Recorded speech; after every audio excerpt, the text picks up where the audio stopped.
Online gambling has become an epidemic in this country.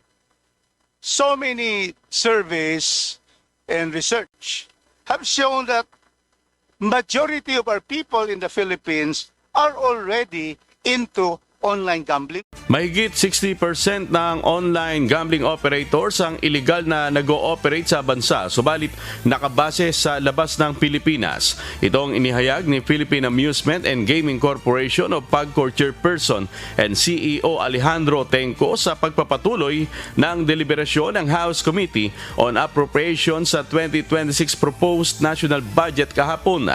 Umaapila ang PAGCOR sa Kongreso na pasa ng panukalang batas para sugpuin ang illegal online gambling sites. Sa PAGCOR sa pangkasalukuyan, ang posisyon namin ay stricter regulation ang paniwala namin sapagkat sa akin pong paniwala at sa paniwala po ng pamunuan ng PAGCOR sa pangkasalukuyan, maski po sa magkaroon ng total ban, tuloy din po ang illegal gambling at ang masakit po ron ay lalong malululo ng Pilipino dahil walang proteksyon ang mga manunugal kung sakaling total ban na po yan at higit pa ron ay wala pong papasok na revenue talaga sa ating pamahalaan.